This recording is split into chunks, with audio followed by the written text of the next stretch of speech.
Wish me luck as you wave me goodbye. Cheerio, here I go on my way. Wish me luck as you wave me goodbye. Not a tear, but a cheer, make it gay. Give me a smile I can keep all the while in my heart while I'm away. Till we meet once again, you and I. Wish me luck as you wave me goodbye. I desperately deny all those horrible allegations towards me from horrible women from decades ago. Oh, shut up and get on with it. No one cares what you got to say. Go and finish your last song. Give me a smile I can keep all the while in my heart while I am away. Till we meet once again, you and I. Wish me luck as you wave me goodbye.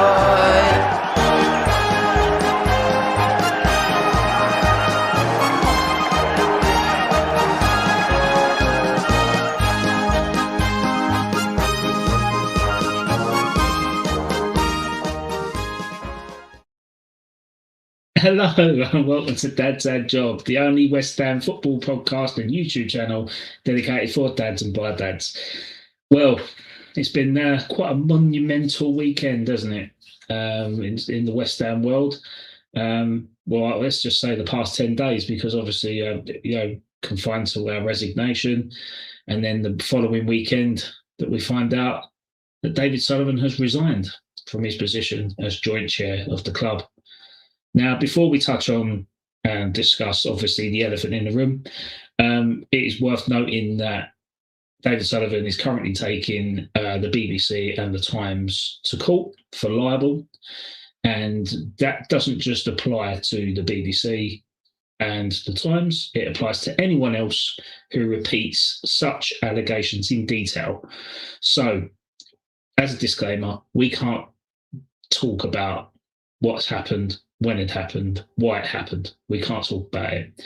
So we'll try and be as diplomatic as possible on the show.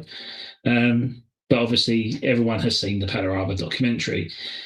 Now, as a dad and also as a son, I want to kind of raise the awareness towards the Sullivan boys, Jack and Dave. Now, obviously what has been going on is not right. It's not right, just the manner of it, and it's just not acceptable. And you do have to bear a fault as a parent to Jack and Dave, because if they are, let's just assume they're completely unaware of the stuff that's been going on into that detail. You'd be disgusted as a child, wouldn't you, if you found out, and you'd be even more disgusted if your parent hid it from you. Although all this stuff was happening before they were born, I think as a parent, you should have more respect for your kids, and you should be putting all that stuff on the table and making sure they're fully aware of what they are. I mean, they've been brought into this world. They've been brought into that lifestyle, and it's not fair. So on this, I'm taking this as face value. I think Jack and Dave Jr. should be given the benefit of doubt until we find out further information, because they must be hurting as kids. Because how can they defend their old man? How can they? I'd have a lot more credibility for them if they disown their dad. Oh, and Jack is a West Ham fan. He's a young boy. He's a West Ham fan. Dave is an Arsenal fan. But I think we have to give the kids the benefit of that, because they're the ones that have had no impact on what's happened as to what we found out. So that's just my thoughts and views on that as a parent and as a son myself. So let's just brighten the mood up a little bit and get some proper chat in play. So let's see what Dodsy's up to this week. My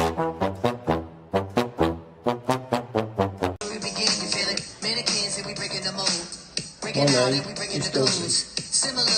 My job is chasing predators.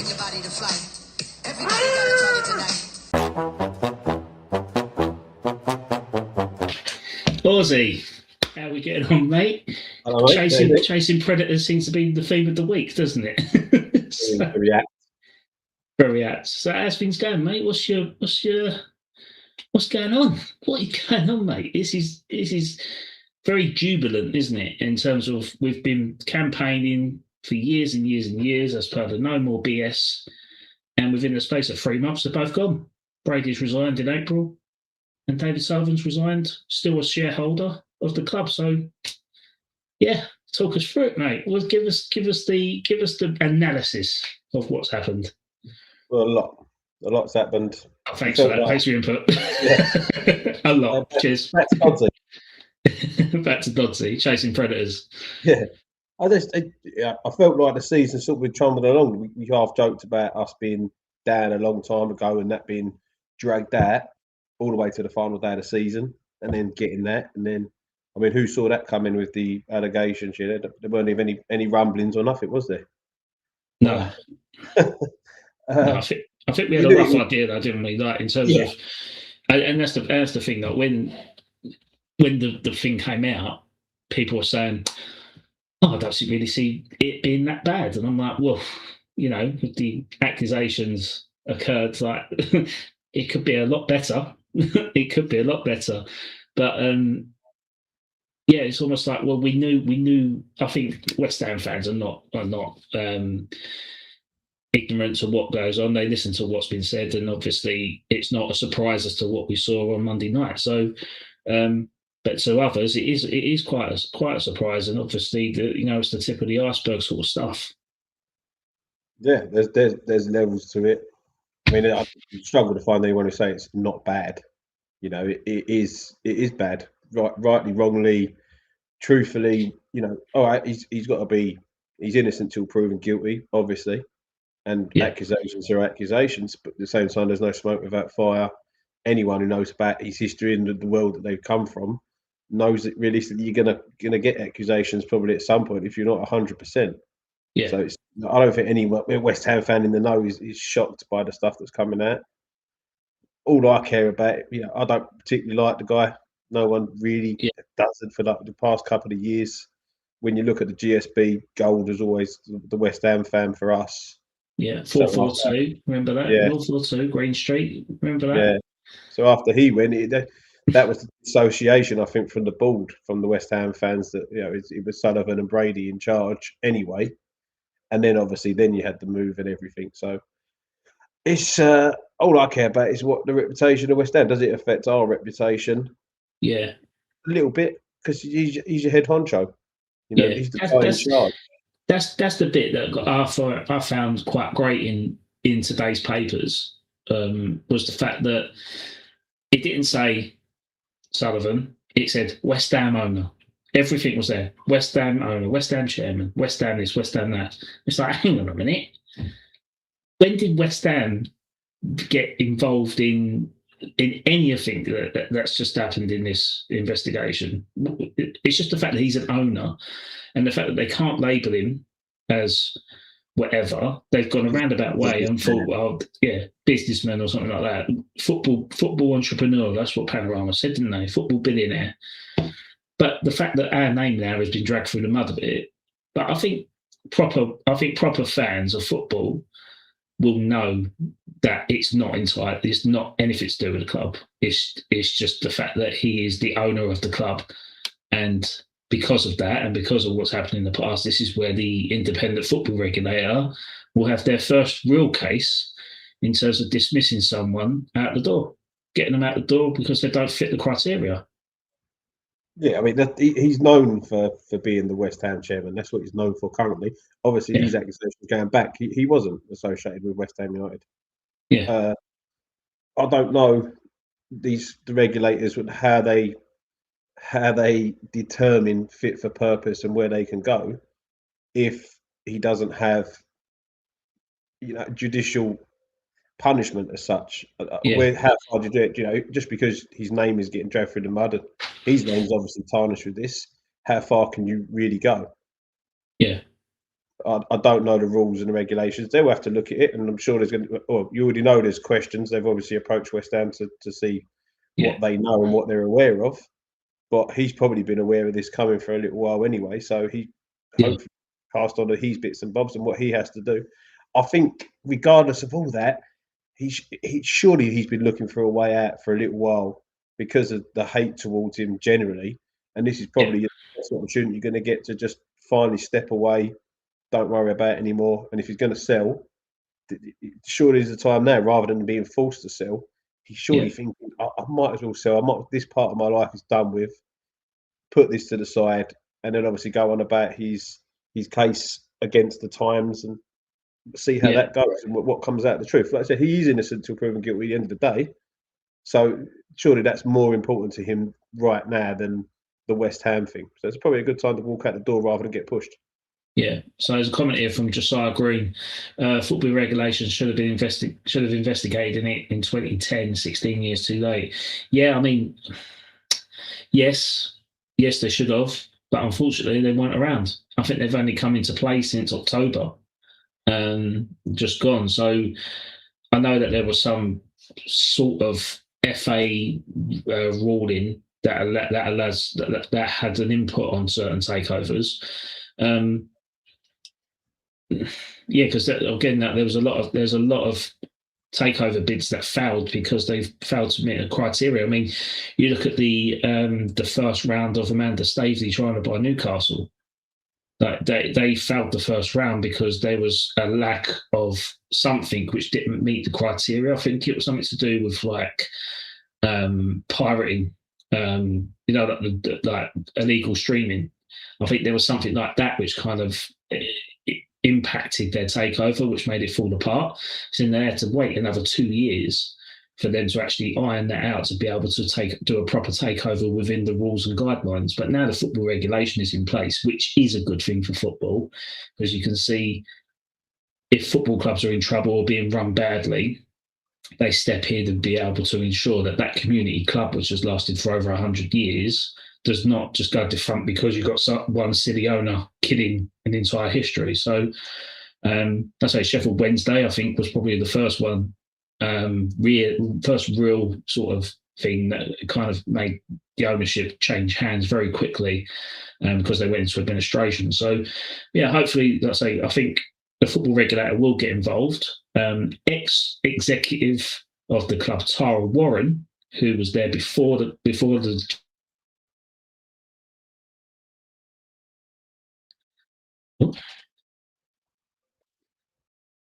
up there. No idea. I think what had happened after. Sorry, where was I going with that? So Tara Warren. Tara Warren, who was a former chief exec, she is now the chairman or director of the independent football regulator. So this will be interesting. The fact that Tara Warren, who has been at the club before Brady, Gold and Sullivan were in charge, during Brady and Gold and Sullivan, and then resigned as Karen Brady's right-hand woman to take up this role, it'll be very, very interesting to see how quickly things will change hands, because from my understanding, Tara Warren is a West Ham fan. She's been there for years. She's worked her way up from literally the junior position all the way up to being a chairperson of the women's team. So I think Tara will have a massive say from an unbiased view of making sure that the club is being taken over in the correct hands. Yeah, I think like the Newcastle one you mentioned, I believe when I read about that is they only had a short-term plan and they got told off a lot for not preparing their bid long-term. Yeah.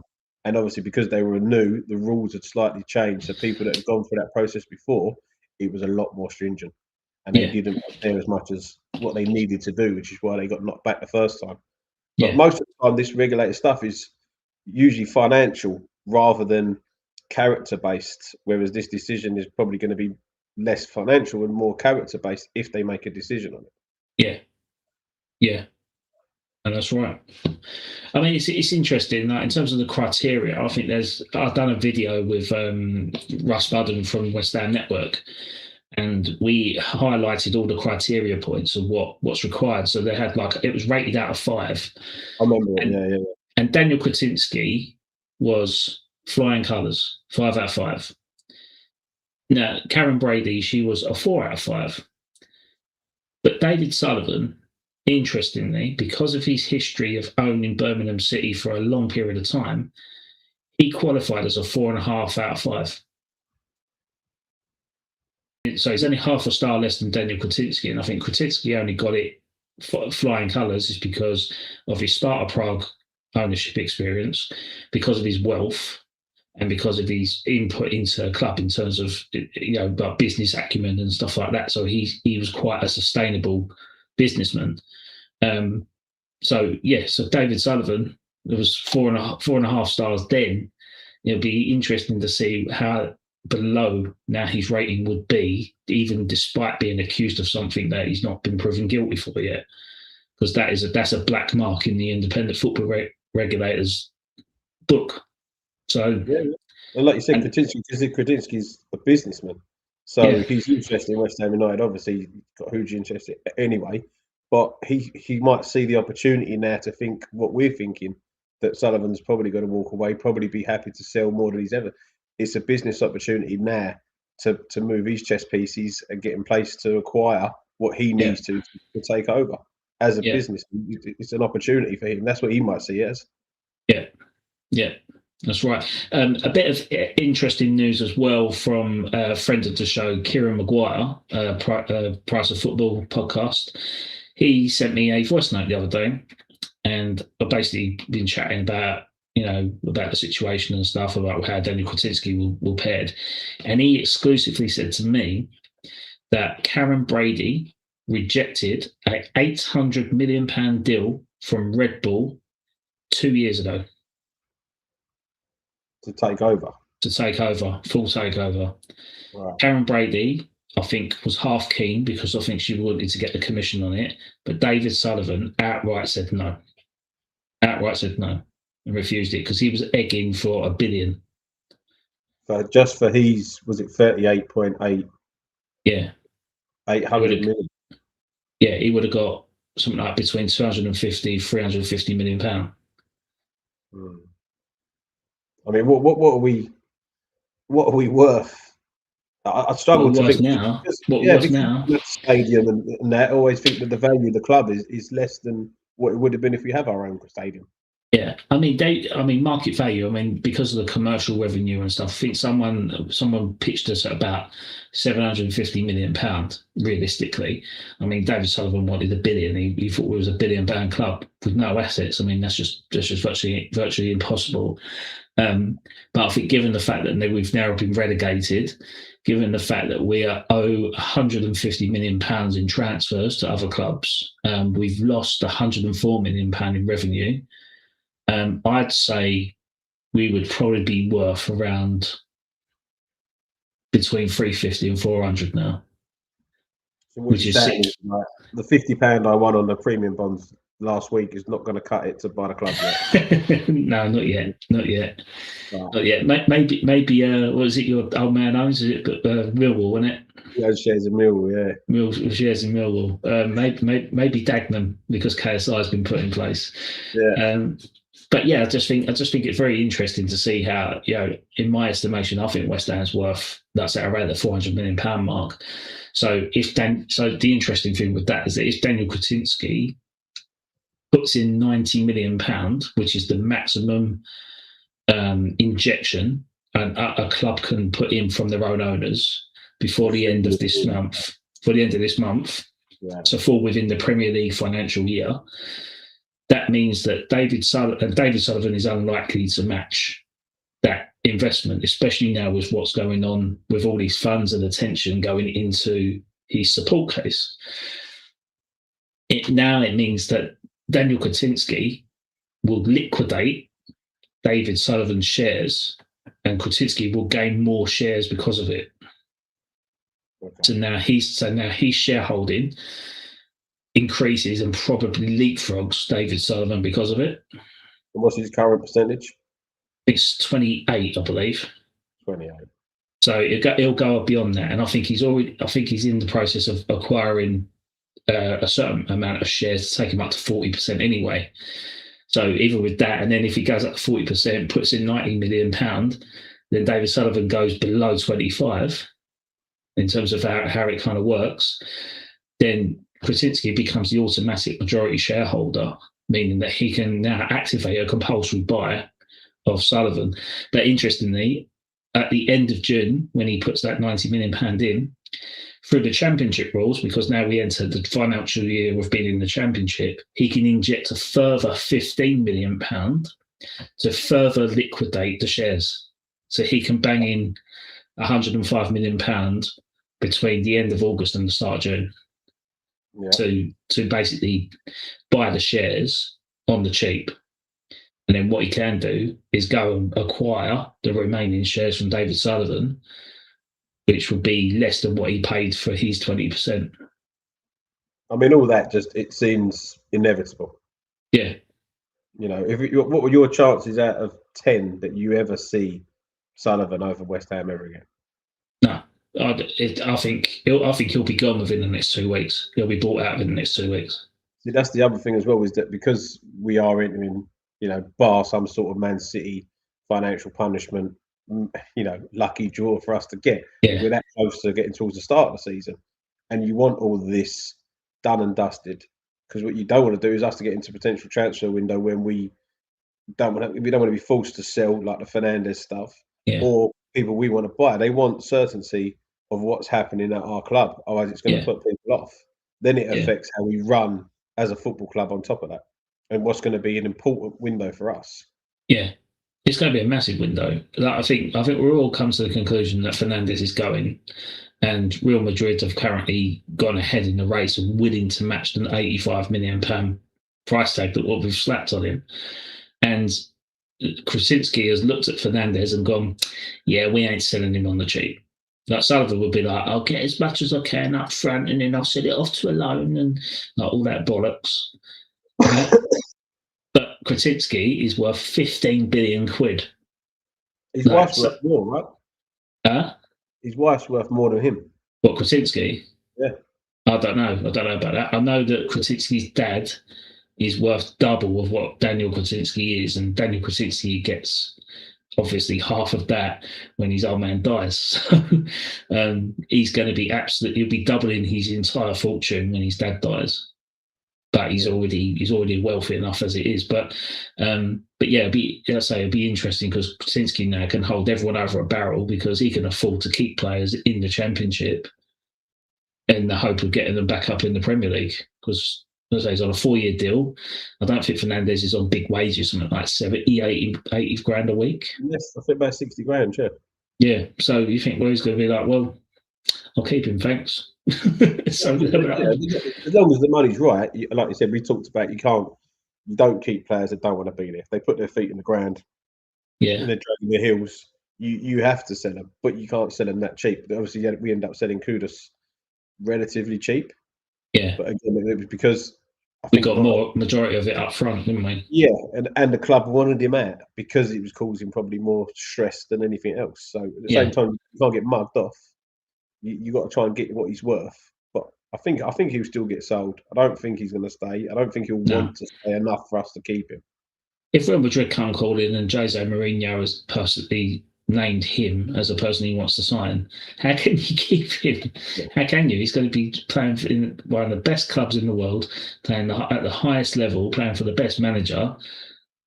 We couldn't keep Declan Rice with European football. Yeah, exactly. And, a lot of his heart and soul was invested in West Ham, and you still couldn't keep him because he had to progress to the next level. So you're not going to do it with Fernandes.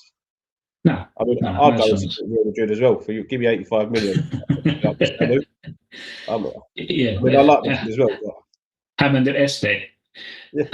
West Ham in Spanish. Yes, obviously Somerville was another one that could be sold, but again, looking at the price tag of 35-40 million quid. Unless we get anything up front, I can't see him going anytime soon, although he's probably the second on the list to go. By the sense of it, I think he's keen to keep Mavropanos, he's keen to keep Bowen, he's keen to keep Souček. Hamadson. I think fringe players like Areola, Tadibo, I think they'll be pretty much out the door. But I think Kretinsky's stance by backing Nuno Espirito Santo as well as George Mendes with the agency, I think they're going to have a pretty strong senior squad coming into the season next year. What about Areola? Because he's definitely going to go, right? Because he's on 110 grand a week backup keeper. Yeah. So what's Areola worth? Oh, he's only got 2 years left on his deal, so I'd get rid of him easily for like less than 5. See, I was thinking like 10. Yeah, I think you look at Fulkrug. Fulkrug, he's on over 100 grand a week. We can't even give him away because his wages are so 34, 35. He's 32, I think. Fulkrug. 32. Yeah, hard life, hasn't he? Been on the beer in Bremen. He's a big fucking German. He's a big fucking German. I'd like him. He'd be all right in the championship. You know that. Yeah, I know. You know. Yeah, I think it could be a good opportunity to redeem himself, but I think I just don't think he's. When Nuno Espirito Santo first come in, I thought, you know what, like he done really well with Chris Wood, didn't he, at Nottingham Forest? And I thought you got Fulkrug there, which is pretty much a ready-made like for like sort of player up top. Oh, fuck me.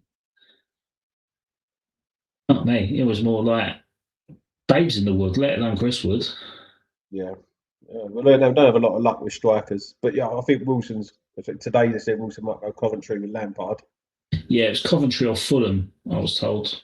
I think because Fulham have released quite a few players, and I think Fulham is pretty much easy enough for him, isn't it? Because he replaces Jimenez, who's gone to Wolves, and I think it gives him an opportunity to break the 100 goal club. And I'll say, Wilson, I think. Yeah, I wasn't happy when we signed him. I was going to say let's go back to the start of last season. Oh no, I was completely against it because it was just a David Sullivan deal all day long because it was a well-sought-out agent. He was a free agent. We put in bids for strikers and we flopped doing it. And we were like, we panicked, and then we got Callum Wilson. Now, I think maybe if he played a bit longer, if he played more regular, I think he probably could have got us out of jail a little bit. But so I just think, I say it wasn't the answer for me. But even Tati Castellanos looks like he might be staying as well, which I think would be, it's just a cheat code in Championship. It'd be an absolute cheat code, especially with the role as well. There's something different. So like someone like the Fulkrug to come on, different kind of striker. He's on the big wages, but season in the Championship, you might sting it if you can't get someone who's as qualified as him with the experience. You're going to struggle to get someone like that to come and not be on high wages anyway, even in the Championship. Yeah. I think Pablo's pretty much gone. It's a shame because I like Pablo. I just think he needed an Antonio moment, to like get him off and running. Like Antonio's first goal at West Ham. Like he stumbled over his own shoelace, he fell over, the Southampton player kicked it ricocheted off his shoulder and looked the goalkeeper, didn't it? And now he's our Premier League all-time goal scorer. Almost like Pablo's had that same sort of calamitous chance in front of the goal, but he just ended up being a calamity. And I was the guy who said I think just before Christmas Eve, he's the answer, and he would have been cheap to get in, but we didn't have the money up front to do that. So then we ended up overpaying for him, and now it's actually turned out to be a pretty bad deal. But I like Pablo. I think it won't be long before he's playing for a club and scoring 15 goals a season. That's my general opinion on that. A lot of strikers who have left us and done pretty well. Yeah, but there's a lot. You know what? There's a lot of good free agents out there that we could go and get. Like Sebastian Haller is available on a free. Lanzini's available on a free. Yeah, I'll take that. We talked about the other week. I'll take Lanzini back. Yeah, 100%. What kind of wages do you think Neymar wants? Neymar. What kind of wages do you think he wants? Yeah, Neymar. Just his hospital fees paid for, I think. Come live in London. Surely, he must think it's a nice place to come and live, the East End. played Premier League football, something he's always been destined to do. Just 20 years after we actually declared our first interest in him. Yeah. Got a question here from Leslie. Hi, Leslie. Thanks for watching, mate. Question: whoever buys shares, does our debt reduce to 38.8? You value the club and then set debt, and 30% of debt is 38.8%. Set the purchase of that. I don't know, if I'm honest, Leslie. I mean, if I assumed, I think if you buy into a club, you take the debt into account, so then you take on that debt. So if the club's valuation is £400 million and we're £150 million in debt, then you pretty much say, okay, well, I'll give you 250 million, and then I'll cover the debt as part of the deal. So I think you end up buying the debt. But the thing is that someone like Kretinsky, he's a stressed asset investor. So he tends to buy struggling businesses and makes money off the debt that's been incurred. So, like for instance, he bought the Royal Mail for $3 billion, which I think they were in significant debt anyway. But he's going to be making money off that debt because he knows avenues how to charge on the interest of it to pay the debt off. Another one was Sainsbury's. He bought into Sainsbury's when they were on their arse. Foot Locker, Argos.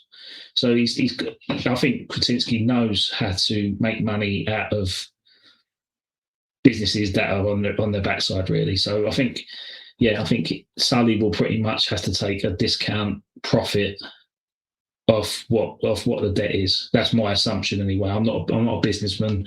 I don't really know the answer to it, but that's just my assumption. Yeah. Any other financial questions? Email Ginger.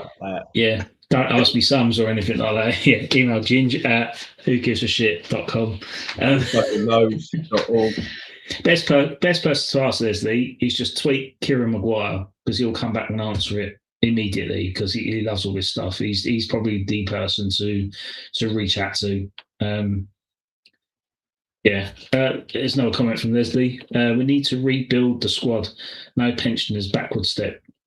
Yeah, I agree. I mean, I think what we've been linked with recently is that we've been linked with a lot of championship talent under the age of 23.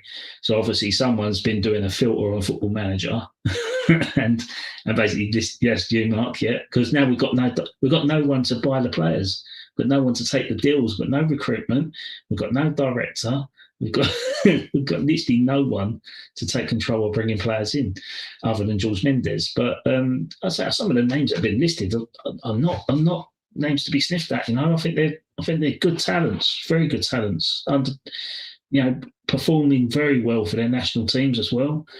Like you've got Sidney Peck, who's a Sheffield United midfielder, who we've been heavily linked with. I think he was a former Arsenal academy player. You've got Lauder at Cardiff, who's a centre back, and he's actually playing for the Welsh senior team at 20 years of age. So he's one. You've got Don Ballard at Leyton Orient, who managed to get 40 goals and assists for Leyton Orient last season.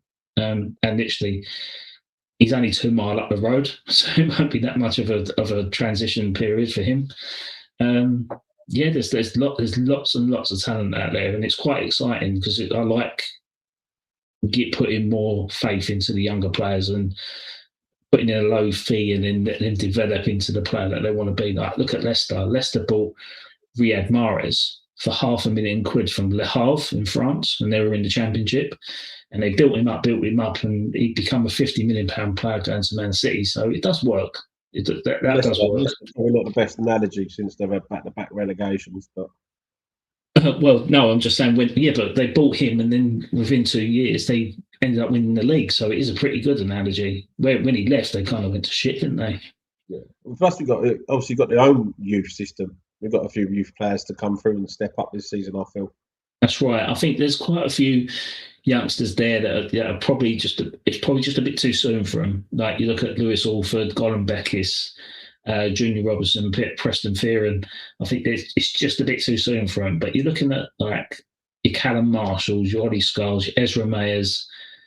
I think Caden Casey could have a part to play because he was at Swansea City last year.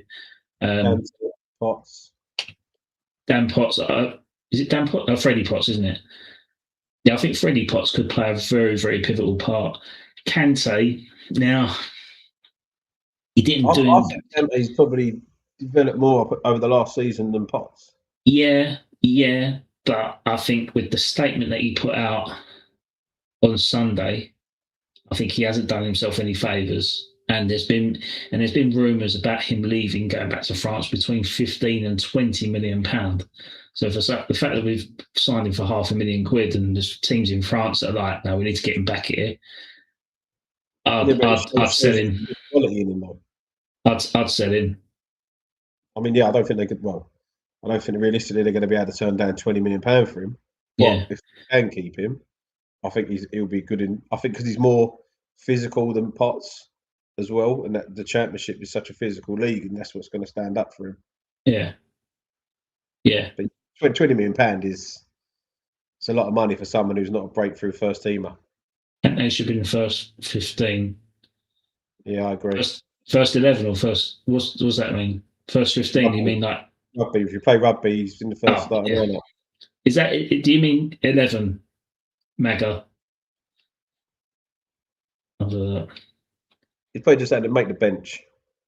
Oh yeah, probably one to come off the bench and do a squad rotation. But if I'm honest, I'd just get rid of him. 20 million, they can go and get. I'd just let him go. Like the thing is, like he's had a pretty good impact, and I think if someone comes in for silly money for him, I'll just get rid of him.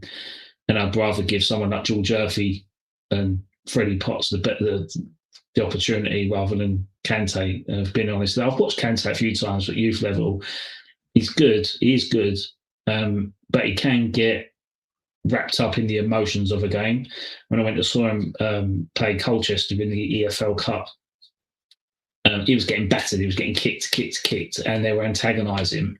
And I think it was Samson Tavidi, who's the striker for Colchester, he's a big lump, 30-year-old, so very experienced. And he was watching him all game, and he's saying to the substitute, he's like, I'm going to lump him when I get on and get him sent off. So he went on, first thing he done, bang, lumped him. Kante, next tackle, reacted, got booked. So it just proves that he's I think his inexperience could cost us games in the Championship against more senior midfielders. So I don't really want to take that risk. Whereas if you put Freddie Potts in that position, I think because he's had a couple of years' experience at lower league level at Wycombe Wanderers and Portsmouth, winning Player of the Year twice, I think he could be the pivotal part in our puzzle next season. Or Kante's his mental attributes a little bit. Yeah. I like that. I like the fire. I can't knock it. Have it. The Championship's the league to have people like that every week because you're playing twice a week. We'd be at home on a Saturday, Lincoln away on a Wednesday. You want someone who's going to be up for that game because it can be not morale, dampening, but it's hard to get up for them games when you're players like Bowen and you're used to playing at Old Trafford. Yeah. To go, right, we're at Lincoln away on a Wednesday night. Let's just get through this one, boys, and we're back at home Saturday. Like that's not good enough. Yeah, and he needs to learn that. Potts did. Yeah, I can't disagree with that. He hasn't had the loans that obviously Potts had. No, but I think that's just the elevation of it. I don't know. If I sold him, I wouldn't be sad. If let's just put it that way.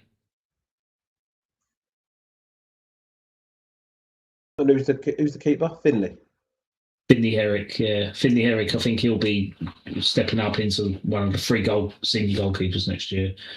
You're not forgetting you've also got Mason Terry as well. Mason Terry, who is a bit older than Herrick.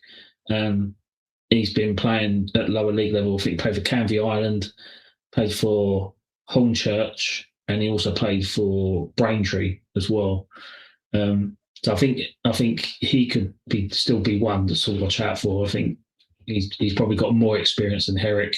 Herrick just comes across a bit more of like a Pickford mould because he's quite passionate and stuff. And I do prefer Herrick to Mason Terry. I'm not going to lie, just because of his shot stopping ability and his distribution. I think he's an all round keeper. And I think he got called up to the under-21s, didn't he? did for England. So he is highly thought of, and at international youth level, he's exceeded than what Mason Terry has ever done. So don't know. Who's your pick then, Mark? In terms of if you had to sign someone for the Championship next season, who would you go for? Who's the Middlesbrough guy? Aidan Hackney. Hackney, yeah. I think that's the statement signing. If we can manage to, if we manage to keep him in the Championship, because I think he's destined for a Premier League team to get him this season. Yeah. So if we were able to get him, then that's a statement for us. I don't think any other team have a chance of getting him. No, effectively, not being big-headed about it or whatever, but I think a lot of fans from other clubs have said this. Like West Ham are the Man City of the Championship. We're probably the biggest club in there. We've got the biggest commercial. I mean, other clubs will argue that, like Millwall and Sheffield United and stuff like that. But it's facts. I mean, we've got the biggest commercial revenue. I think it was top 20 in Europe, even when we went down. So they've been in the top 20 for a long time. Yeah, and I think we'll probably just have enough about us to attract a player to be able to go straight back up at the first time of asking. And if we get someone like Hayden Hackney and go Middlesbrough, he's got a year left on his deal. Go Middlesbrough, 20 million quid. There you go. And I think they'd accept it. And I think Everton have been in negotiations with them to try and get him on the cheap for something like 10 million quid because they haven't got the money to go out and just lump on a player.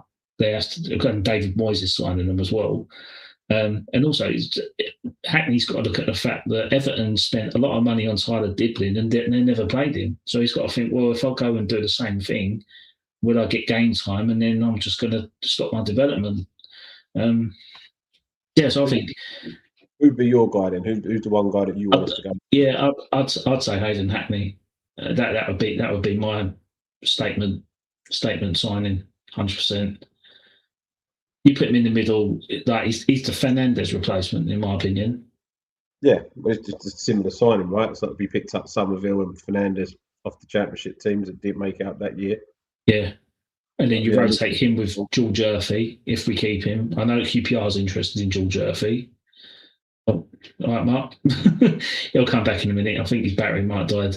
But those in the chat asked me a question while Mark's coming back online. But in the meantime, Daniel Kretinsky, I think Gonzo from Hammer's chat said something about potentially buying West Ham United and then also potentially buying into the London Stadium, which seems to be up for grabs. And he seems to have some sort of talks already about purchasing it off the government. So I've done a quick visualization earlier today and posted it up on Twitter, but let me know what you think. So this is what the London Stadium could look like if it was demolished and a more traditional stadium is in replace of it. I mean, those in the chat, just let me know what you think. I mean, how would you feel about a traditional stadium being put on the island alongside some additional infrastructure of apartments and offices and a fan zone at the south end of the south side of the stadium, restaurants, bars, all at the ground floor? I mean, how would you feel about London Stadium going into this? And Mark's back now, so he can give his opinion. Mark, hello. Welcome back. I just thought while you was away from the chat, I thought I'd bring it on to another topic and ask the people. So there's been talk about Daniel Kretinsky potentially buying the London Stadium as well as investing into the club. And I think a lot of the rumours is coming about that he would actually knock the stadium down and build a new stadium and then put significant infrastructure around it to capitalise on the profit, such as luxury apartments, office blocks, commercial units on the ground floor, a West Ham fan zone, if you can see there where the X marks the spot is, new offices for the club, and what would your thoughts be if this? I'm not saying this is the answer, and this is a great visualization, but the sort of premise of it, of removing the bowl and putting a more traditional stadium in. What do you think? I think that looks mint. That looks excellent. I think it's we talked a lot about the stadium as well. It's not just the stadium. It is that match day experience that you don't quite get because there's nothing there, kind of thing. But yeah, I don't know. I mean, the cost of knocking down the stadium and building another one, huge.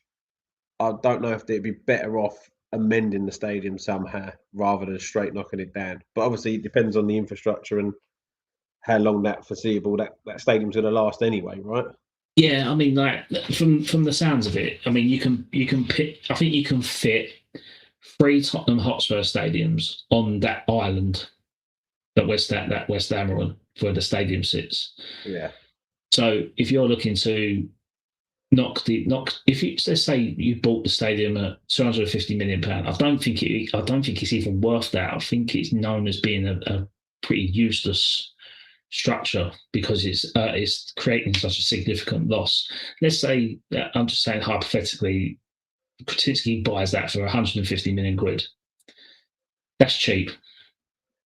That's cheap. You're buying the land as well, right? So yeah, even in his standards, that's cheap. That's like going into Poundland and buying something when he's used to shopping in M&S, right? So then you're thinking about like demolition costs. So people will actually pay you to take away the products and materials, and a lot of the materials that make the London Stadium what it is second-hand gas tubes. So a lot of that steel is all sustainable steel that's all been used and purposely worn down. So those tubes could be sold off and used again. I think Kretinsky's even got gas businesses that runs gas from Russia to Germany. So he could even look to repurpose that into his sustainability businesses. So then you're looking at how much is a new stadium going to cost? I mean, Tottenham Hotspur Stadium cost £1 billion. Everton's cost 500-600 million quid. So Kretinsky's looking to outlay around about £1.5 billion on acquiring the land, knocking it down and building something new. But looking at joint ventures that could occur with property developers, like, you know, your massive high rise, like you're looking at 14-story, 15-story tower blocks, and then you're getting the commercial businesses in place, and you're getting the office people in place, and you're going to be earning more than what you spend by doing that sort of development. I mean, let's not sugarcoat it though. He's going to lay out a lot of dough. He's going to lay out a lot of dough, but he's something that he doesn't have to do. He'll double his money. He'll double his money if he sells it, even though he's outweighing a lot. I mean, he's quite happy to spurge £3 billion on the post office or Royal Mail. Yeah, but they always deliver. But yeah, I think, you know, it's like in my sort of game, like people come with us with empty pockets of land that are worth something like 500 grand, 500, £1 million, like these farmers' fields, and then they want to put like houses on there. So we do schemes for, let's say, 50 or 80 or 150, 500 or whatever. But then when the planning's been consented, that land dramatically increases to something like 10 million quid. And that's like 150 units. And you think a property developer is quite happy to spend 10 million quid building 150 homes because they know that they're going to get £500,000 quid back per house. Yeah, it's the long game. If he's interested in doing it, the long game, it's got the benefits in it. Does he have that at heart? I don't know. I don't know if he's the long game man for us. Only probably he knows. Yeah, that's the thing. What about your time structure? So let's say all of this and a time structure of what, 2 seasons? Where do we go for 2 years? Colchester. I mean, not Hornchurch now? No. Could go Charlton. They can return a favour, can't they? What's Charlton? 30? No, not even that. I don't think. I think you're looking at Wembley. You're looking at maybe even Chelsea if they want to do it, because they'll look at it from how much they would charge, because they were looking to hire the London Stadium. to accommodate their potential build. Spurs, Emirates. It's interesting. It is interesting to see where we would end up. But I think this is the only answer for this area. I mean, to convert the London Stadium as it is, it's just so much wasted space. It's not efficient enough. I would love athletics track to be integrated within it, because again, it maintains the legacy of the area, but so like retractable seating in it as well. Yeah. I mean, like, there's a lot of precedences out there. Like, you've got the Luzhniki Stadium in Russia. You've got the Sapporo Dome in, I think it's Japan. You've got the Singapore National Stadium. There's lots and lots of avenues as to you can integrate athletics as a secondary sport into a football stadium and make it work. But there needs to be a heavy lot of architecture that's involved in that to make that work. It's doable. Everything's doable. It just comes at a cost. I mean, look at Spurs and Real Madrid. They've got these fantastic, innovative platforms that stack on top of one another and cascade into a car park. But the ground condition on it is giving too many injuries to the players because the ground coverage is not substantial. You see a lot of players get ankle injuries and knee ligament injuries, and it's I say, commercially it works, but practically, when the game's being played, to suffer with it. There's no coincidence why Spurs' home form is so poor, and Real Madrid's home form over the past 2 seasons is so poor to what they're used to. It's because the stadium. It's because of the ground. Yeah, I mean, Spurs picked up a hell of a lot of injuries this year. Yeah. I mean, the other thing as well, if you as a West Ham fan point of view, something like this is inevitably, for the price we pay, what is usually Premier League football. For Premier League football in London, we're cheap. So inevitably, prices are going to go up to reflect that he's going to want return on that investment. Yeah. So if you're a West Ham fan thinking, this season it's cheaper, yes, because we're in the Championship. Long term, our prices are going to start matching some of the other bigger boys in London prices to go over there. But bear in mind, Mark, we're a distressed asset, and he loves a distressed asset, so he can get us a lot cheaper than what he'd actually thought we could sell it for. Yeah, I'll get that. They're businessmen, and it is a business. Obviously, my point of view is I don't care about the business point of view. When I spend my money, I want to enjoy going over there. I want to see my team. I want to enjoy my day, and I want it to be affordable for myself. Yeah, and I think it's just a bit of a pipe dream that Kretinsky is going to come in and buy this club, because it's already gaining a lot of revenue, and I think he's really going to want to lay out potentially £1 to £2 billion. It won't just be in though, mate. It won't just be in though. Like, Kretinsky's the type of person who would want someone to work alongside him. So although he'll take the vast majority of the share right now, he will welcome someone like Amanda Staveley coming in with American investment. This is where I step in with the NSI premium bond money, right? That's it, yeah. Silent partner. That's it. You could buy the D on that stadium. That's 50 quid. Yeah. Is the land up for sale? Anything's up for sale, mate, if the price is right.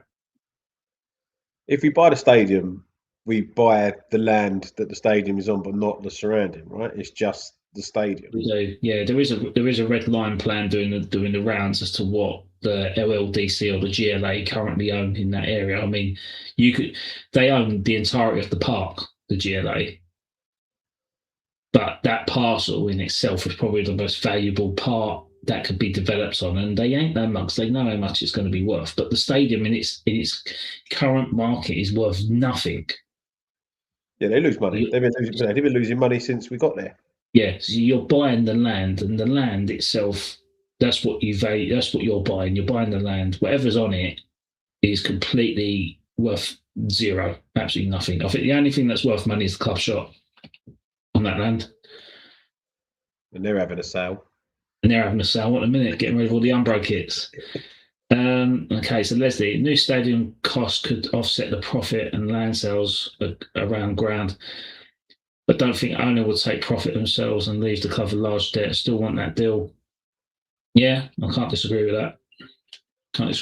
I mean, owners only going to do it if they're going to make profit, right? Can't let us profit. He'll want to share. Well, yeah, no, he will. He will, but we can negotiate a deal where they can get a percentage of it, but we get the control of it. We get the vast majority. We get the commercial revenue. We get the events rent. We get the stadium sponsorship. So yeah, he will want to share, but we can reverse that so that they're not losing money and they can get money, get a contribution from that. But the government are not going to fund this type of development. It's a private investment where the government can take something away from it. At the minute, the government are losing hundreds of millions of pounds over the past 10 years. They've never had the pressure, whereas I think now it's advertised so strongly that taxpayers are going to be paying that downfall of West Ham, and the fact that we pay less and it's going to cost the taxpayer a bit more probably puts a bit more pressure on Khan that he hasn't had before. Yeah. Whether that's enough to get us a better deal or not, I don't know.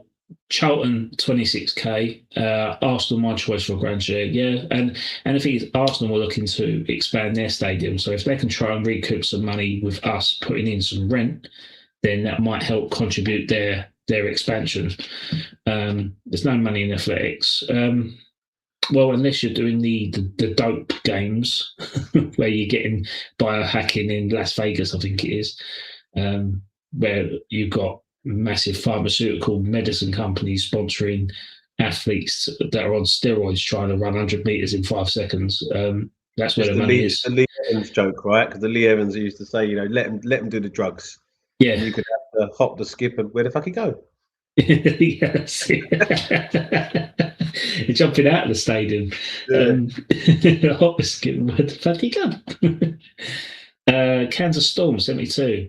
Apparently, if you buy the stadium, you actually purchase the whole of the Fish Island where it stands. You could build shops, etc., which create revenue stream for the club. Yeah, that's right. This is the whole premise of this visualization here, is that this is what it could look like. I'm not saying it is what it's going to look like. This is just me with my architectural hat on, putting in a few commands and scripts and making something develop very quickly for the purpose of a conversation. This is not the answer. This is not official architectural drawings. But the idea of it is so that it's creating communities, it's creating businesses, it's generating income 24/7, 365 days a year. You could have concert areas, you can have fan zone parks, you can have festivals, you can have your restaurants, your pubs, your offices that are working 5 days a week. And at the minute, stadium on its own is not doing that. I say it's not just the stadium that gets soulless. It is that sort of surrounding area when you get to the stadium, the vastness of the space. Yeah. And also, just to nip this in the bud as well, I mean, there's a lot of people saying, well, we could just relocate to another area. Unfortunately, West Ham cannot relocate to an area outside of Newham as part of the FA rules, because this is a precedent that's been set from the NK Dons move. So basically, they removed themselves from Wimbledon and moved up to MK Dons, but they had to leave the history within the borough. So MK Dons is pretty much a new club that has kind of leapfrogged its way up the pyramid, whereas AFC Wimbledon, which has been brought up from the embers of a burning phoenix, has got themselves back into where their history is, back up the ladder, and got their own stadium that was developed by Galliard Homes, I believe, as well, the surrounding blocks. And now I think they're in the league. I think they're in the same league as MK Dons now. And now they're bitter rivals for their own worth. But yeah, so if West Ham had to relocate, it has to be in Newham. But where in Newham can you go? There's nowhere. It's pretty full. I think Galleon's Reach is probably near City Airport, the Tate and Lyle factory. I think that's the only two places. But you've also got to have the infrastructure. Like, why we moved here is because of the train stations, because of Stratford. Yeah, exactly. I mean, look, they say the infrastructure in Stratford was supposed to be a godsend to get people in and out of the area quicker. And in fact, it's probably taken us 45 minutes to get from the ground to the station. That's why you got to have 2 beers after every game. Suits me.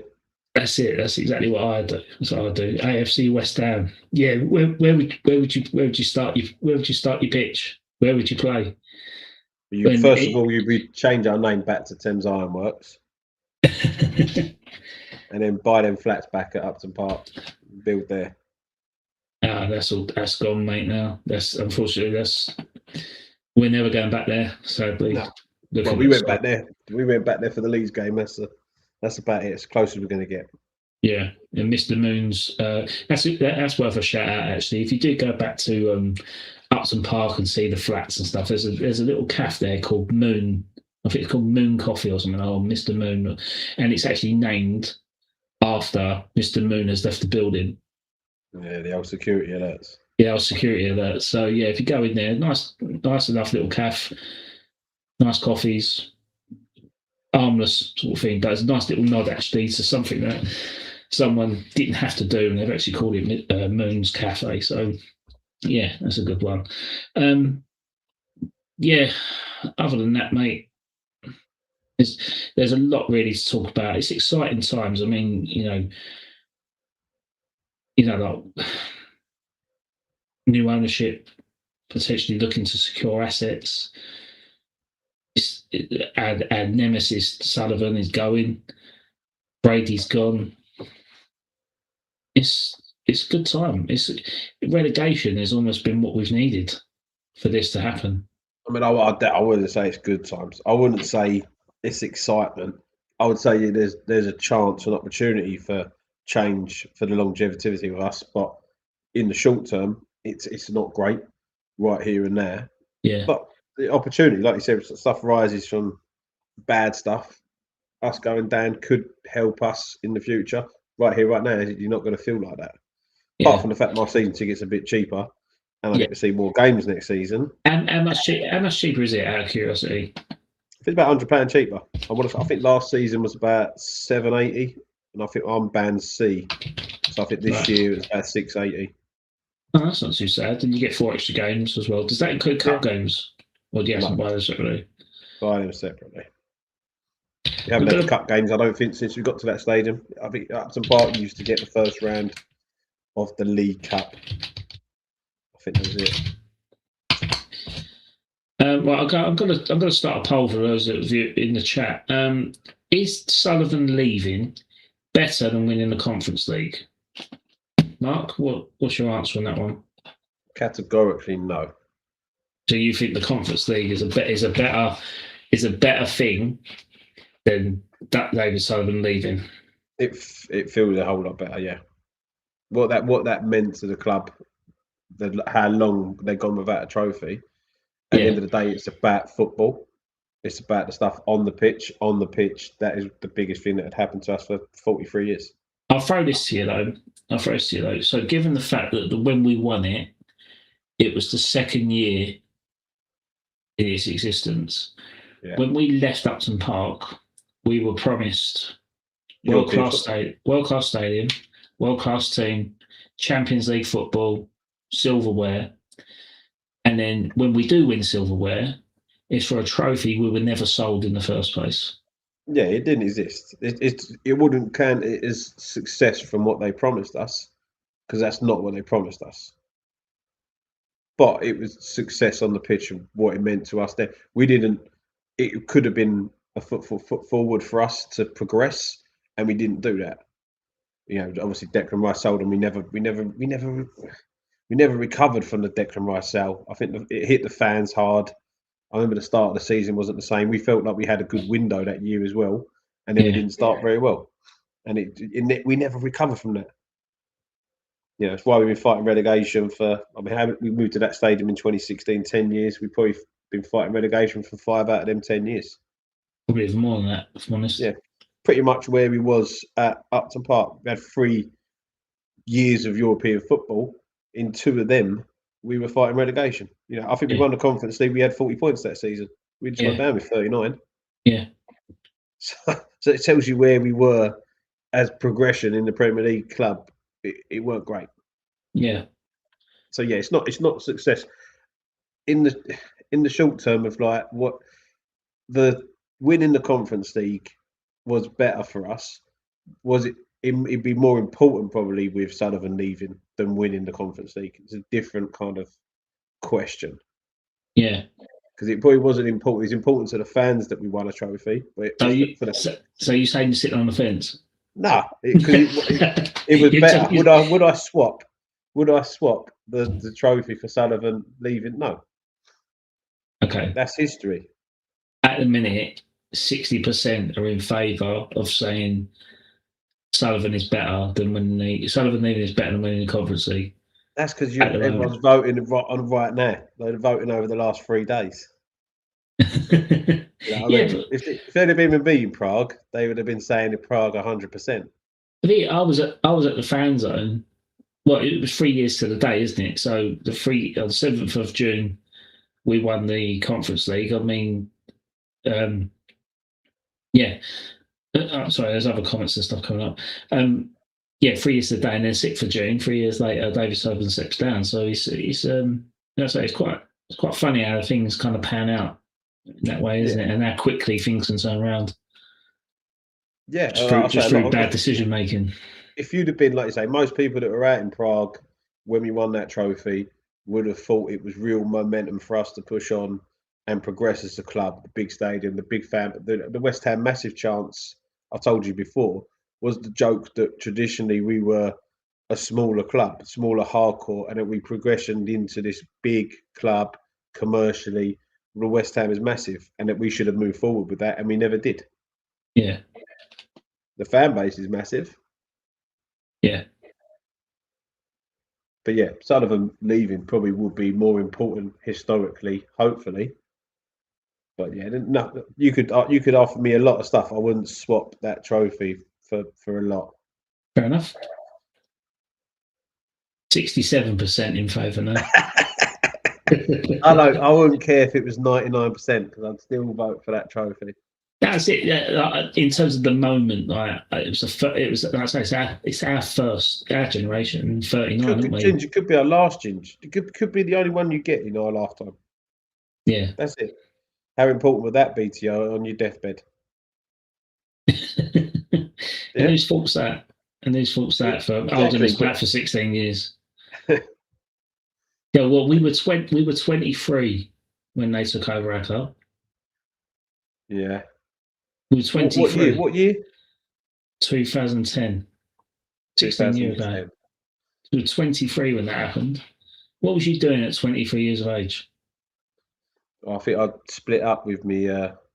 Well, obviously I got back with my wife and we ended up getting married, but we was dating at the time, and I think we split up when I was about 22. So I was having the time of my life when I was 23. You know what I mean? Is she in the room with you now? Is she in the room with you now? No, that's why I got a whisper, because she's upstairs. She's there. She's commenting on the comments. Yeah. Oh yeah, Kylie's just logged in. Kylie says you come crawling back, and then we got married.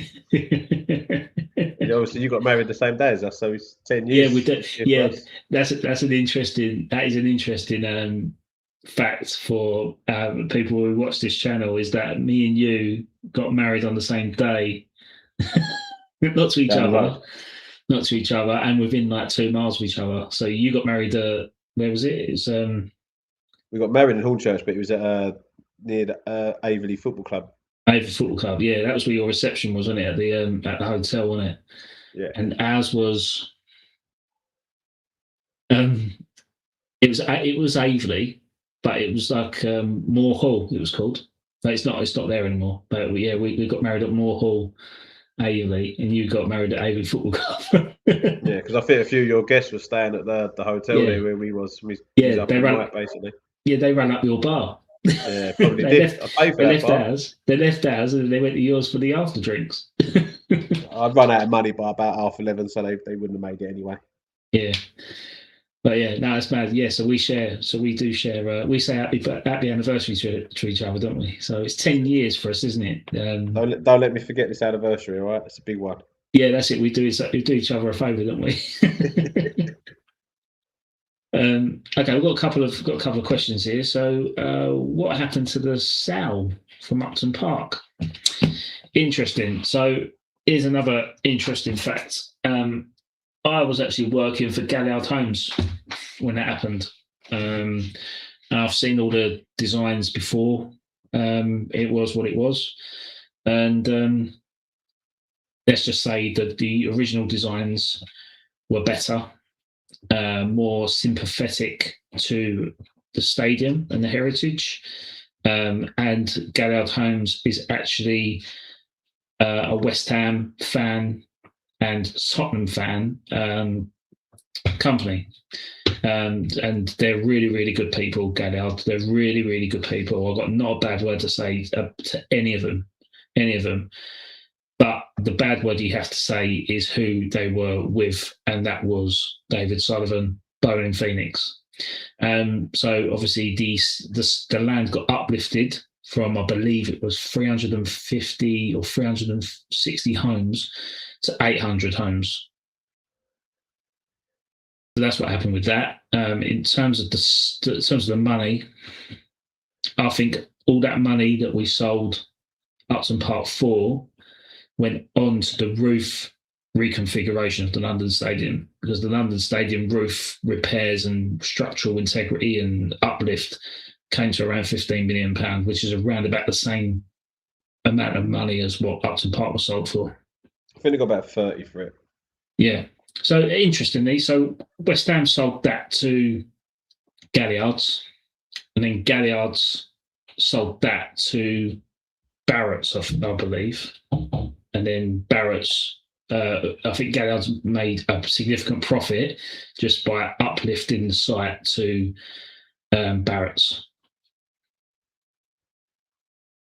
Yeah, so Sullivan sold it once, and then Galliard, like what you would do, you'd buy land, and then you develop it, and then you sell it for more than what you paid for it. And that's exactly what Daniel Kretinsky will do once he buys the London Stadium.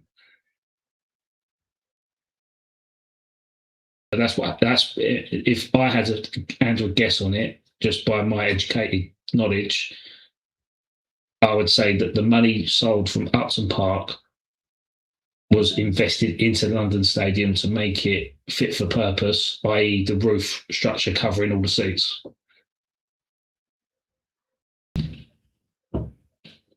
So yeah, that's Leslie. It's not 40 million, mate. I guarantee you it's not 40 million. Never sold for 40 million. I thought it was about 30. No, 15, maybe 18. I think that rings a bell. It was never 40. Never. You could probably Google it. I'm telling you, it wasn't. 100 million, it says. 100 million, there you go. The land value wasn't the land value in its current state. Like, so you're buying a stadium, you're buying the land.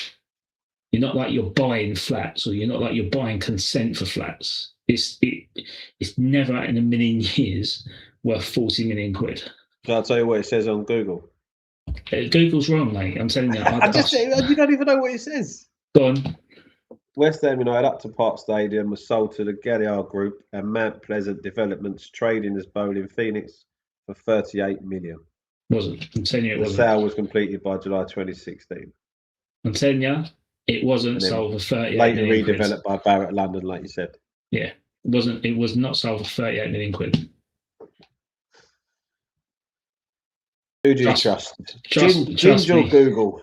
The employee who worked there, or so Google. Google, yeah, go for Google then. Here you go, another question. Magoogly? Sounds like a cricket term, that, Magoogly. What do you think is the biggest mistake West Ham have made since winning the Europa Conference League, and what have you done differently? Go on, Mark, you answer that one first. The mistake is just getting the right players in. They had to use that Declan Rice money, which wasn't a mistake to sell him, because obviously they had no choice. He was going to get sold regardless. It wasn't a success by Karen Brady, the fact that she sold him for 105 million. Yeah, me and you could have sold him for 105 million, easy peasy. So I wouldn't say it's a mistake. I think they just didn't introduce the right players at the right time and didn't progress forward. I think it's just the club as a whole didn't believe in it. Yeah. I mean, how would you describe it? What would you say was that if they made 3 mistakes, what would be their 3 mistakes? 3 mistakes. Only 3. The big 3. I think not since winning the Conference League. Right. Okay, so that's different. Because I can say After the move. After the move. This is Conference League. Since winning Conference League, so that's what I'm saying. So it's you'd say the biggest mistake would have been the stadium, but this is after we'd moved stadium. Yeah, so this is what's the biggest mistake over the past 3 years? I would say you've got to ride on a high, and you've got to try and get Declan Rice to stay another season. Yes, we sold him for £105 million, which is not hard, but I think if we had that one more season with him in Europa League, I think we would have won it. And I think we would be in Champions League football right now, off the back of that, by winning that Conference League, Europa League. That is my honest opinion. And I think, because I think we would have had the experience of winning a trophy. Would have been riding on a high, would have retained a lot of the staff and had players, and we would have been able to make tweaks to improve it, and then be able to project ourselves into a position playing Champions League football by having the best centre midfielder in the country playing European football. And then I think that would have gave us a real good chance of winning that trophy. That's what I would have said to Declan Rice. Look, I know you want to play for Arsenal. I know you want to play Champions League football, but just give us one more season to get us into Champions League football, and then you can go. Or you can stay and play Champions League football with us. And I think the problem with that... Do you think they not would have said that? Do you think there weren't people in his ear with Mark Noble at the club? Sullivan was all about the domain. He was all about... We could make £105 million through profit and sustainability rules because he's an academy product. It's pure profit. All that bollocks. That's what happened. But for me, I would have easily kept him until his contract was ending and let him go for free if it meant that we were playing at a high level of football, obtaining more revenue because of the football we were playing. He was too short-sighted with it. And I think that is probably the biggest mistake, selling Declan Rice probably a season too early. If he didn't want to go. You can't be a mistake. If he wanted to go, then you got to sell him. Yeah. But only he will know. Big shout out to Big Barry in the chat. Big fat Barry. Big fat Barry. Yeah, you're on a timeout now, mate. Thanks for your contribution, Big Barrel. He's just ruined my chat now. Get 100 million. Yeah, he's the biggest. We got 100 million from Rice and spunking 40 million of it on Kilman for starters. But we're going to need him. We're going to need him this season. That was the season after. Yeah. But we spent the Rice money on Kudus and Alvarez. Yeah, I think most of us thought we had a good window. Yeah, I was like, can you imagine Kudus at that time when he was actually playing pretty well, not buying Alvarez and having Declan Rice there? Yeah. And then everyone wanted Declan Rice to stay. I don't think he wanted to stay. I don't think you could have forced him to stay another year. He weren't going to have it. I think we're getting back one day. I think Declan Rice comes back when he's about 37. 16 stone. Legs like Zuma. Oh, God. I think it's when's his contract up? Something like 4 years' time, isn't it? 3 or 4 years' time? I think even Real Madrid are sniffing around him, aren't they? Because they're saying they want to buy a Champions League. They want to buy someone that's in the Champions League that's not French. That's what they said. And, if they're looking at buying, yeah. Can you imagine Ireland at Real Madrid though? Nah. I think you've got more chance of Haaland going to Leeds. Leeds on loan when Man City get relegated. Yeah. Yeah. He'd probably like that. Well, I should have gone for 500 million. Yeah. As Rob and Callum say, Rice was so good they bought him half price. That's probably about right. I could see Rice going to a Real Madrid if he wanted that additional step up to be a Galactico, because he is the best centre midfielder in the world, I think. How much did he go for? How much did he go for? Well, they paid what? He goes tomorrow. If he goes tomorrow, I bet he could go for 180. Yeah, I mean, I'd think 150 straight off the bat. Yeah. Yeah. But I think it'll take a lot because he's pretty much a legacy player for Arsenal. Yeah, I don't think he goes anyway. Yeah, I don't think he goes. I can't see him going. Real Madrid will try all they can. But, he's a homeboy, I think, as well. Like, I don't think he'll go out of London and stuff. That's why he moved to Arsenal, didn't he? Because it was easy for him. Where he lives and stuff. Where does he live? What do you call him? Ken. I think where he lives. Certainly Wimbledon way, isn't it? Where he lives. Kingston. There you go. That's where he's from. Jamaica. Jamaica. I didn't make her do anything. Let's talk about Sullivan again. Yeah. Tone, how we doing, mate? You all good? Any question for the chat? Cobham. Yeah, that's Chelsea area, isn't it? Ain't no one got no more financial questions for you.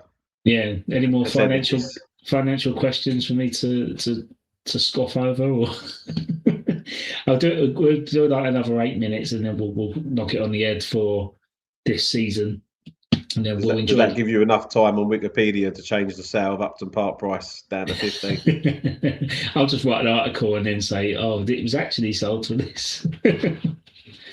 All I know is that figure is very inflated to make it sound more profitable, but I know it's quite significantly less, at least half than what's been said.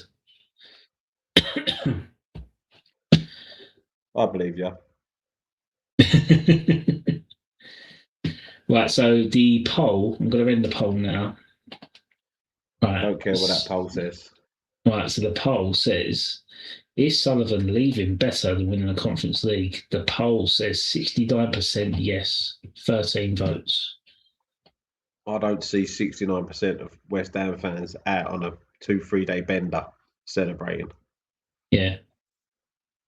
I know, don't say that. Yeah.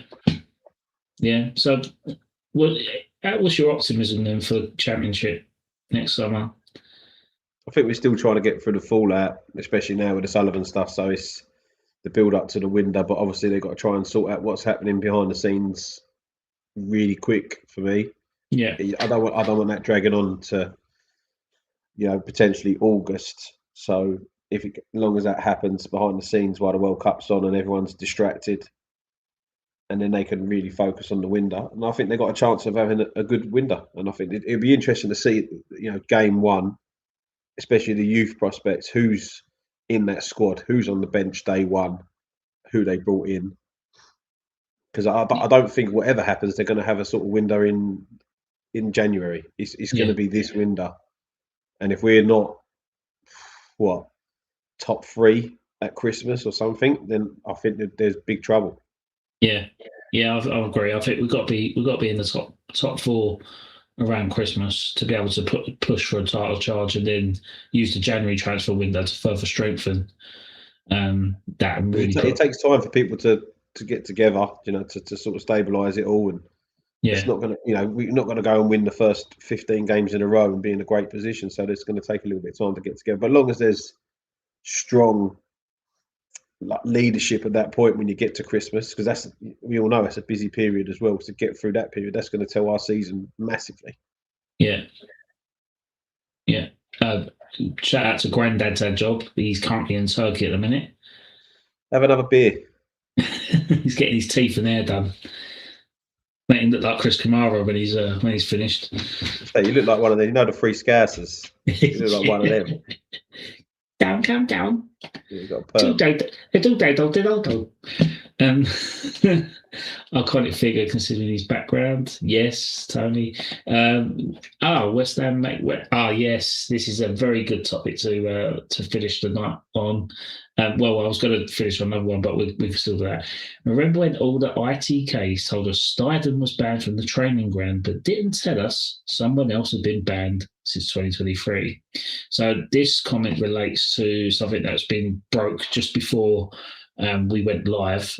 Was that apparently, this is according to BBC, that David Sullivan was banned for attending West Ham women's games, going to Rush Green and going to the youth setup as well. So apparently been banned for the past 3 years, since 2023, to actually attend that through safeguarding request.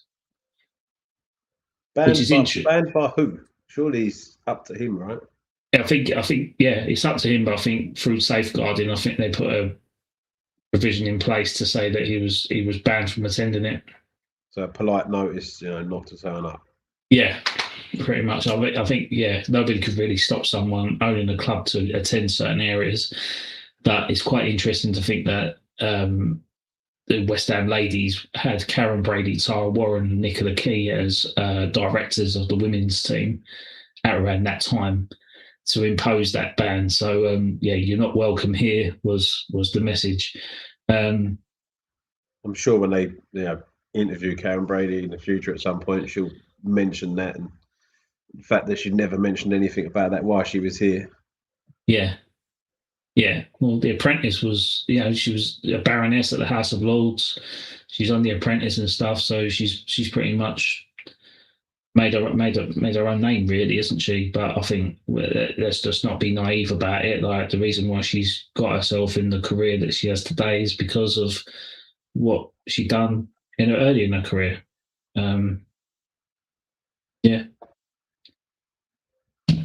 Tony Livesey has stepped back from his show due to last night's show. Don't know if that. Yeah, I have seen that. I actually put a tweet out saying boycott 5 Live, because Tony Livesey allegedly was involved in the 16 Club, which was aired on Panorama. Again, I can't go into detail on that. Find out for yourself. Don't sue me. I ain't got nothing to sue. But I think it's rightly so that has to happen, in my opinion. Mark? Who's Tony Livesey? So Tony Livesey was an editor for the sport newspapers that David Sullivan owned, and he was mentioned as part of the show. Okay. Yeah. Oh, yeah, and the Nick Feller as well. Yeah, so that was David Sullivan's business partner, who saw no real issue with what was happening, and I think he come across quite poorly in that. Again, I'm not delving into it. I said I wasn't going to delve into it. I'm not going to delve into it. So, yeah, I like my channel. Let's delve into it a little bit, right? And thank you for joining, Dad John. It's not just him. That's what you say. Like you get dragged down when you're someone like high profile, and you think your mates and stuff like that. It'd be interesting to see who's happy to throw him under the bus. Yeah. When it comes on top. Yeah. No Jim White this week on TalkSport. Must be a coincidence. I actually quite like Jim White. I've met him a couple of times. Once passing in London, and he actually took time to stop and talk, which was really nice of him. I actually quite like him. I think he's had his demons in the past in terms of alcohol, and I think he's said he's 10 years sober or something this year. So yeah, I quite like Jim White. I think it's a bit unfortunate because David Sullivan has always reached out to him and used him as a tool to project the narrative at TalkSport, which has been a bit unfair. But Jim White's a good journalist. He knows exactly what he's doing. yeah, hopefully he can come out and with a bit of conviction and due diligence in terms of making sure that what comes across in the right manner for him. So, yeah, it'll be interesting. I'll keep an eye on that personally. Right, finally, Mark, have you done the World Cup sweepstake at work? No, I'm a lone worker. I'm an engineer, so I work on my Todd. So I haven't got one. We got one down the club, which I've put in for, but we haven't done a draw for it yet. They change it every year as well. So like one year you got 3 teams and there was 3 different draws, so you don't feel left out when you pull Cape Verde out the first draw or something like that. So it's very complex, but you just chuck your 15 quid in and you go with it. Yeah, we done ours today, and I got Tunisia. Out of 48 teams, I got Tunisia. Could have been worse. Could have been better. Could have been better. 100% could have been better. I mean, they do like winner. They do winner, second, third. There's at least just winner takes all. So I've pretty much threw my father away today. Yeah. But yeah, like I said, there's 12 seeded teams there. I could have picked any of them. And then at least half the second seeds would have been decent. But yeah, fucking Tunisia, mate. You watch them. We always do like the minutes, so we go down the local, do the minutes for the first goal, and I think the first game of the tournament, I've won it 2 years in a row, I think, down there. Yeah. So I'm hoping for a bit more luck this year with it. Yeah. Let's see. I think we should wrap it up there tonight, mate. I think, as I say, we'll be doing bits and bobs like on short videos and stuff. But I think in terms of live streams, I think we'll just knock it on the head until the transfer window opens or when the World Cup's coming to an end. We won't be doing England content. There's too many channels that are doing it. We're just going to, and who's going to stay up until 3 o'clock in the morning to watch Saudi Arabia, Jordan? I know I won't be. You are, yeah, you are. I'll enjoy. We'll try to give it a good go, but the World Cup times are so shit this year. Like England's games are always 9 o'clock onwards. Like it's just insane. But yeah, like if you want World Cup content, go over to That Football Terrace. Good friends of ours. Go over to Hammer's Chat. I know Gonzo's doing a World Cup show. Very interesting. Yeah, there's plenty out there. So if you want to go support another Hammer, go support Hammer's Chat in terms of World Cup content. Other than that, I've got nothing else to say. Mark, anything you want to say for our viewers? Come on, you irons. I'm going to leave on this note from Canning Town Len for a last hurrah. So thank you for joining. Don't forget to like and subscribe, and see you next time. Thank you. Wish me luck as you wave me goodbye. Cheerio, here I go on my way. Wish me luck as you wave me goodbye. Not a tear, but a cheer, make it gay. Give me a smile I can keep all the while in my heart while I'm away. Till we meet once again, you and I. Wish me luck as you wave me goodbye. I desperately deny all those horrible allegations towards me from horrible women from decades ago. Oh, shut up and get on with it. No one cares what you got to say. Go and finish your last song. Give me a smile I can keep all the while in my heart while I'm away.